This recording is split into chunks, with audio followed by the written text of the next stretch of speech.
Magazine. Oh, about you and I? Yeah. Absolutely. What would you like to know? Tell me how it got started. Got started one night when I was at Grossman's Tavern, of all places, 7 years ago, and much into my cups and amazed by the talent that was around me that none of the other publications, the so-called alternative weeklies, have wrote about, or none of the mainline daily press wrote about. I had known some of those people from a few years back, being involved in the jam scene and hosting a few jams, that sort of thing. And I moved away from the city for a couple of years. I came back, and these people were still toiling in obscurity, and I couldn't believe it. You know, one band in all that time, in 5 years, Leslie Smith Trio, had achieved some recognition. Meanwhile, there were literally dozens of people I knew who were at least as talented as the Spitz, taking nothing away from them, of course, but who had been totally ignored, who hadn't had any kind of a break and had no exposure. And I could understand why maybe the dailies wouldn't write about them, but the so-called alternative weeklies, and there were now two of them, Now and I, also proceeded to... Yeah, how the fuck did you get any coverage in Now? Well, I don't know. I've never been able to do it. And I mean, that's one of the reasons why I had to start TO&A. Also, you know, with their advertising rate structure, it's so expensive that really, like any kind of a medium-sized room, just can't afford to advertise there. You have to have a big room, and you have to charge big cover charges, and not pay the bands enough. That's the only way you can afford to pay for your... Why Gary 17? Oh, it's a sort there of were 16. There were 16 guys in front of you. Well, actually, in a way, there were a couple. When I started hosting jams back in the 80s, there were two reasons for Gary 17. One was I was writing for a major metropolitan daily newspaper, and I needed a secret identity for my folk singing and stage work. I didn't necessarily want the bankers and politicians whose lives I was destroying by day to know where to find me at night in a vulnerable situation. That was part of it, and the other thing was because I was organizing jams, and I brought the first Toronto Spring Rise to Toronto from London, and was organizing that. People were saying, "Oh, are you one of the Garys? You're one of the Garys." The Garys were, of course, the big item back in the time in terms of promotion, and I wasn't. And then it was even another Gary, Gary Kendall, who was a booking agent and organizer of events and stuff.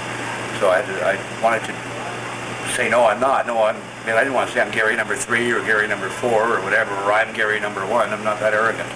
I just thought, well, nice number in the top 20 somewhere. I mean, hey, if every time I released a song, if I were in the business of releasing songs that hit number 17, I'd be a happy man, you know. What's circulation of the magazine? It varies from season to season a little bit, anywhere between 3,000 and 4,000 hard copies per issue, and then the online readership. Right now, it's about 1,200, I think.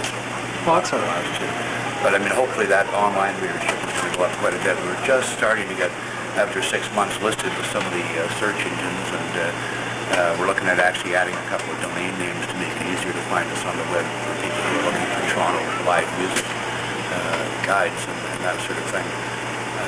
So that's gradually growing, and as we link to more musician sites and organizations that are in that. Okay. Maybe can you introduce the lovely Miss Diane here? Absolutely. This is Diane Katz, and she, of course, is the one who writes The Naked Net, which is our column about cyber music and all the things that, how cyberspace is changing music and all the rest of it. So how did you get hooked up with this guy? I was originally a client of TO&A.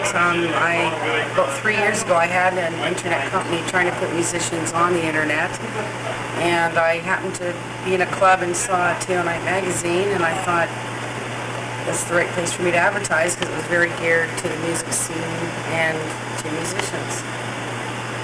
And Gary was probably the first. That would be almost 5 years ago now. And she actually put the first. We had our website before the one that we have now. That's right, yeah. That Diane basically put together for us. She was with a company that was just starting. They were actually one of the pioneers. You know, 5 years ago, people trying to convince musicians and clubs to be on the internet. But it was a very tough sell 5 years ago, and the company ultimately didn't succeed. But they did for about 8 or 9 months put together a very nice site for us, and that. You know, I was actually on the internet before Now and before the Toronto Star, before a lot of people. I was there first. They were the first, but we were actually you know, one of the first publications to be full service on the internet in terms of all the content being there. And then the company that Diane was involved with didn't work out, and we sort of drifted apart, went our separate ways. She got more into the music and other things, and then we reconnected about 2.5, 3 years ago, and started writing the column again, and that actually led to our current webmaster, NetZone, contacting us and saying, "You guys should be on the internet." Well, guess what? Yeah, we were. We wanted, So I had a lot of people for about 2 years approaching me, but none of the deals were livable, But Chris Williams came along and put together an offer. What's the concept of the Naked Net, from how you say, your point of view? I would say there's just so much diverse music around, and now it's accessible. That's the big thing. Because I've always been interested in all kinds of music, and I found I used to have to really, really hunt around to find certain styles, and now I can just go enter something in a search engine and instantly get what I'm looking for. Okay, folks, I just remember. Okay. All right. Go ahead, folks. This is Jerry 17 from Teo Night Magazine. And Diane Knight, columnist from Naked Net of Teo Night. And you're watching Pepper Scott TV. And we're looking back at you. This is the internet. We're totally interactive. First time on TV. Uh-huh. Go ahead, folks. Okay. This is Jerry 17 And I'm Diane Katz. I'm who writes the Naked Net. for Teo Night Magazine. And